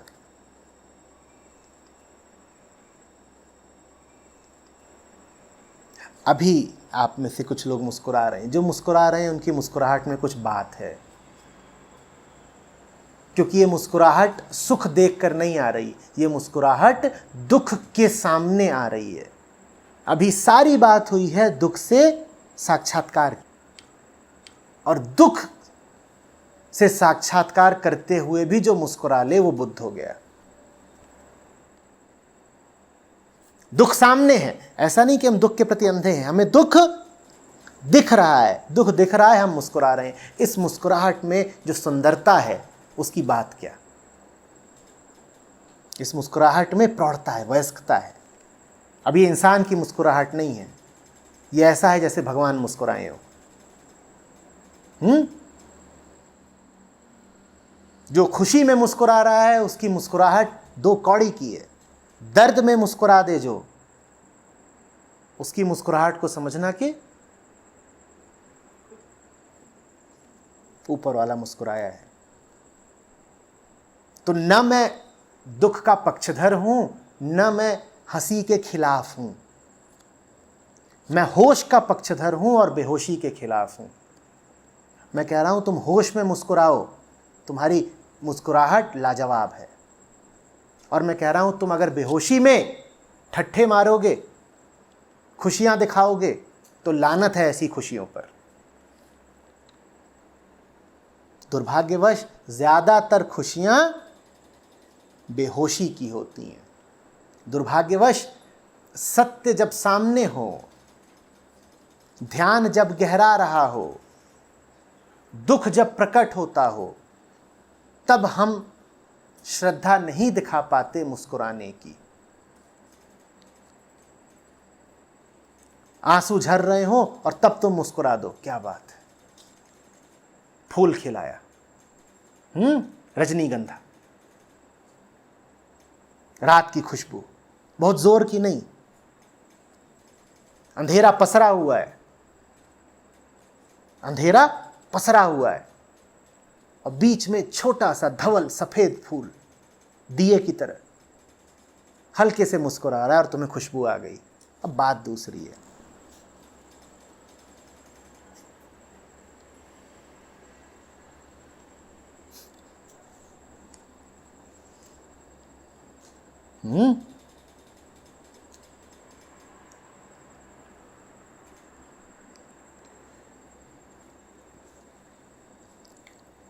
अध्यात्म दुख में गोता मारने की कला है, और जो दुख में गोता मारेगा वो मोती बिन लाएगा। दुख का सागर है और उसके तल पर मोती बिखरे हुए हैं।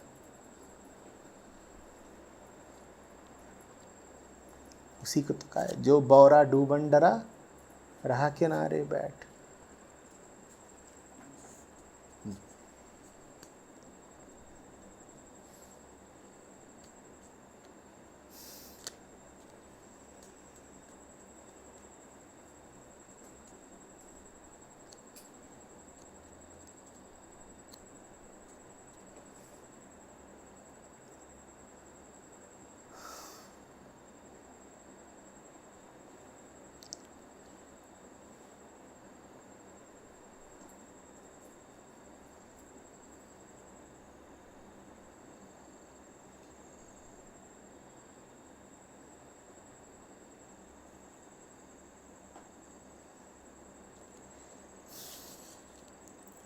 समझाना, समझना, बस समझाने वाले इसको बोल गए, न दैन्यम न पलायनम। न दैन्यम न पलायनम।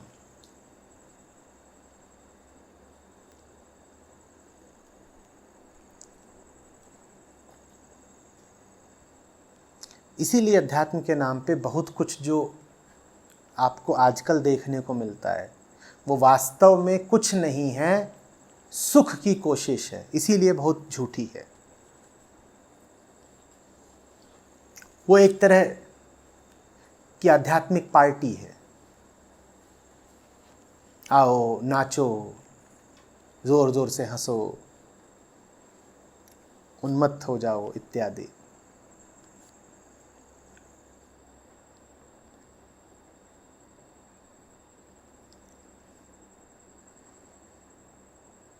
उससे बात बनेगी नहीं। वो कोई विशेष गलत काम नहीं हो रहा, बस बात इतनी सी है कि वो काम तो आप खुद भी करते ही रहते हैं।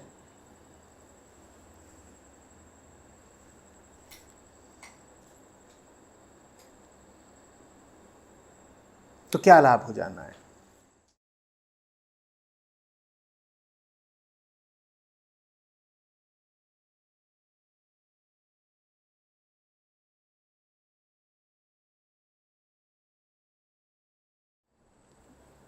एक तरफ तो हम ये देखते हैं कि बच्चे बात बात पर रो देते हैं, और दूसरी तरफ अभी क्या कहा कि जो रोया नहीं उसमें वयस्कता नहीं आई। तो ये शंका उठ सकती है कि अगर रोने से ही वयस्कता आती है तो सबसे ज़्यादा कौन रोते हैं? सबसे ज़्यादा तो उनको प्रौढ़ होना चाहिए था।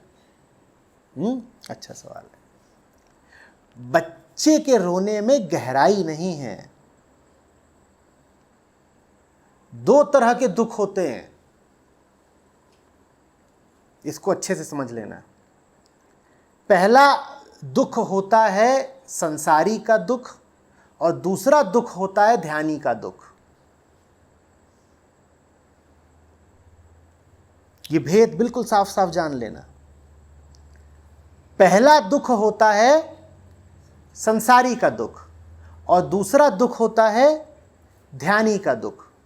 संसारी को दुख इसलिए मिलता है क्योंकि वो सुख की ओर जाता है। ध्यानी को दुख इसलिए मिलता है क्योंकि वो सत्य की ओर जाता है।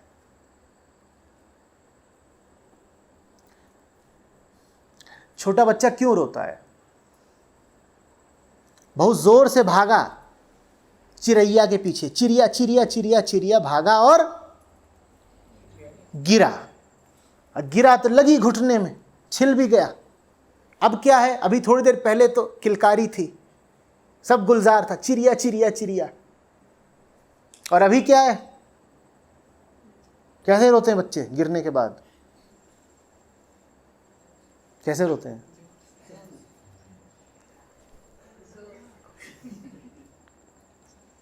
थोड़ी देर पहले जितनी वहां पर हंसी थी और उत्सुकता थी और उत्तेजना थी, आशा थी, गति थी, हाँ, वो सब किस में परिवर्तित हो गई? दुख में। अब पीछे से मां आई है, वो कह रही है यहां गिरी, ये जमीन ने मारा। चल जमीन को मारते हैं। और वो जमीन को मारा जा रहा है और उसके मुंह में शक्कर डाली जा रही है। काहे को माने? वो सप्तम से नीचे ही नहीं आ रहा।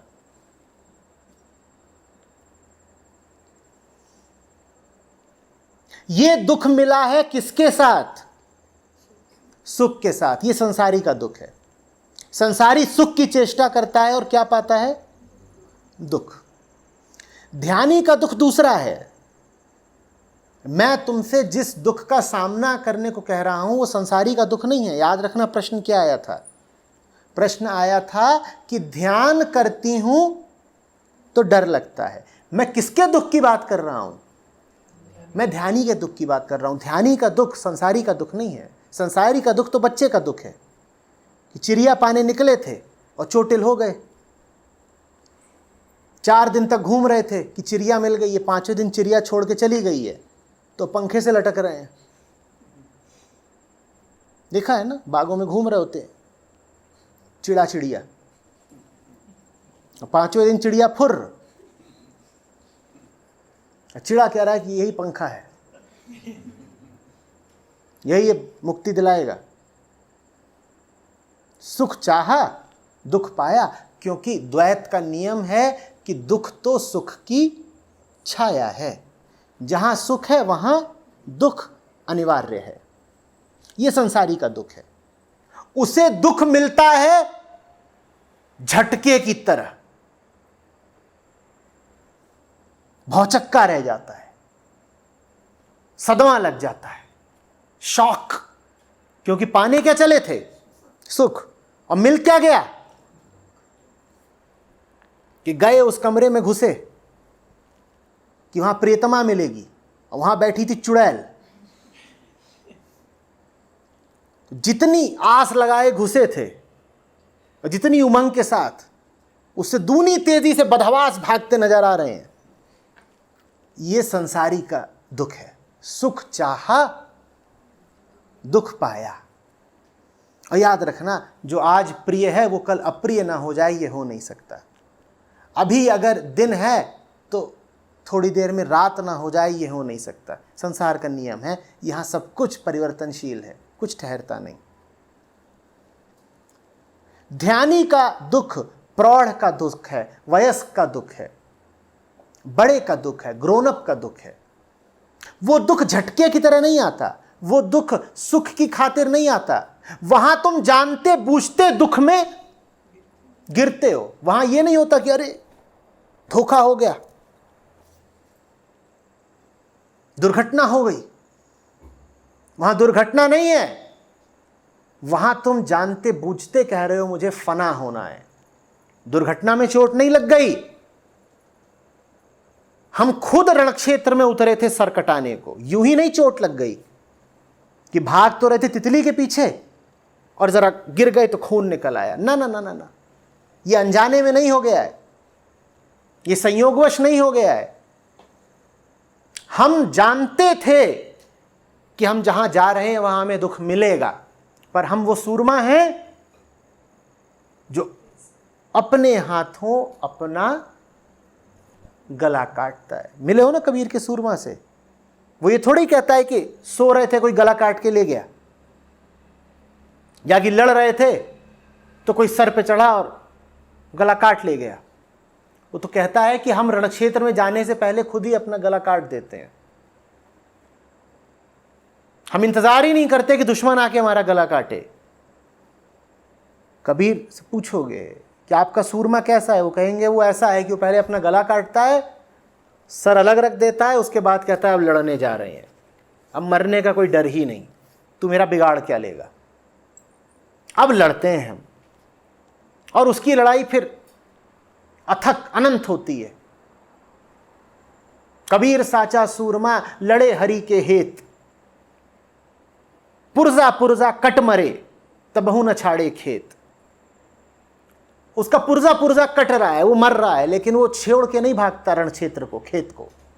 क्यों नहीं? क्योंकि जो बुरे से बुरा हो सकता था उसमें तो उसने खुद ही गोता लगा दिया है। उसको कोई चीज अब बुरी लगती नहीं, सर तो खुद ही काटा है, अब और क्या बुरा होगा उसके साथ। मृत्यु का उसने वर्ण कर लिया है, दुख को उसने चुन लिया है, अब उसे क्या बुरा लगेगा। ये बच्चे वाला दुख नहीं है, ये सूरमा का दुख है। हमें दुख अकस्मात नहीं मिलता, संसारी को दुख मिलता है अकस्मात, और सूरमा को दुख मिलता है स्वेच्छा से। हमने दुख को आमंत्रित किया है, तू आ। दुख दोनों को है, पर अंतर समझ लेना अच्छे से। संसारी दुख से बचने भागता है, पकड़ा जाता है और पिटता है। कितनी जलील बात है ना। तुम भाग किस लिए रहे थे? कि दुख से बच जाएं। तुम किसकी ओर भाग रहे थे? सुख की ओर।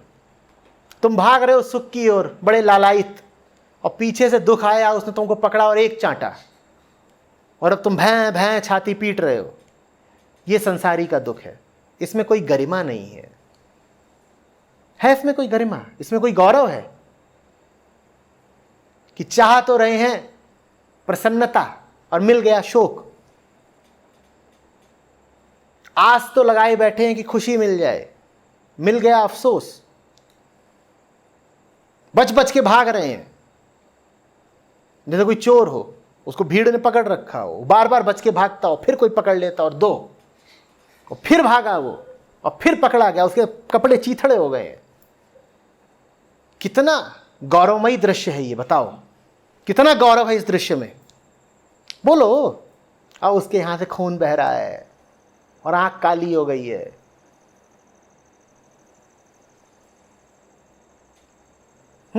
पैंट फटी हुई है, इधर उधर से दिख रहा है कि खरोंचे जाने के, पीटे जाने के निशान हैं, और ये फिर भागना चाह रहे हैं और फिर धरे गए। फिर ये संसारी है, ये बार बार दुख से भागता है और बार बार पकड़ा जाता है और पीटा जाता है।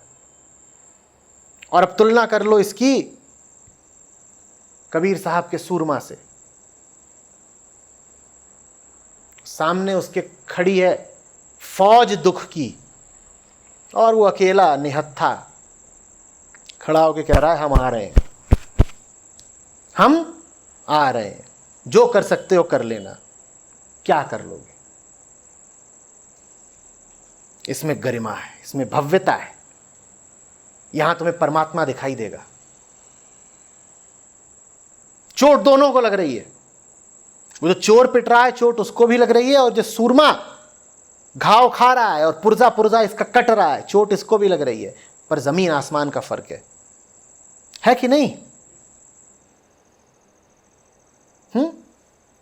एक चोर भाग रहा हो और पीछे से पुलिस की गोली खाए पीठ पर, पहले तो चोर है और फिर भागने की कोशिश कर रहा था कि बच जाऊं, किसी तरह से बच जाऊं, वो पीठ पर गोली खा ली। एक वो है, और एक है योद्धा,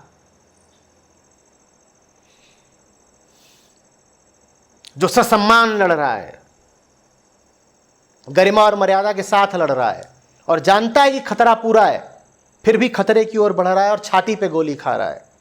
इसकी बात दूसरी है कि नहीं? ये ध्यानी का दुख है। छाती पे लिया है, पीठ पे नहीं लिया है। दुख को हम छाती पर लेते हैं, बुलाते हैं, आ। चाहते तो बच सकते थे, पर बचना कौन चाहता है?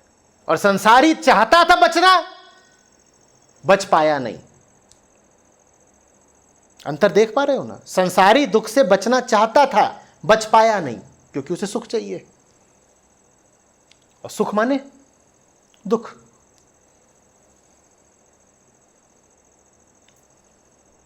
और ध्यानी चाहता तो दुख से बचा रह सकता था, उसने कहा नहीं, हमें तो दुख में गोता मारना है। जो दुख में गोता मार देगा, ये बड़ी अजीब बात है, वो दुख के पार निकल जाएगा। और जो दुख से बचने की कोशिश करेगा, वो जितना बचने की कोशिश करेगा उतना दुख पाएगा। तो इसीलिए फिर ध्यानी को जो उपलब्ध होता है उसे न सुख कहते हैं न दुख कहते हैं, उसे आनंद कहते हैं। संसारी सफल हो भी गया तो अधिक से अधिक क्या पाएगा? सुख, और सुख माने दुख। और ध्यानी को न सुख चाहिए न दुख, तो उसको मिलता है आनंद। न वो सुख का प्रार्थी है न वो दुख से भयभीत है, न वो सुख का प्रार्थी है, इच्छुक है, न वो दुख से भयभीत है। ऐसे पर आनंद बरसता है। आंसू उसके भी गिरते हैं, पीड़ा उसे भी होती है, पर उसके आंसू वही हैं कि दुखिया दास कबीर है, जागे और रोए। तो संसारी को रोते देखना और संत को रोते देखना एक ही बात मत समझ लेना, जमीन आसमान का फर्क। संसारी को कष्ट पाते देखना और संत को कष्ट पाते देखना एक ही बात मत समझ लेना, बहुत फर्क है। उसको कष्ट सजा की तरह मिला है और इसने कष्ट का वरण किया है। उसके लिए कष्ट जहर है, इसके लिए कष्ट प्रसाद है। ठीक है।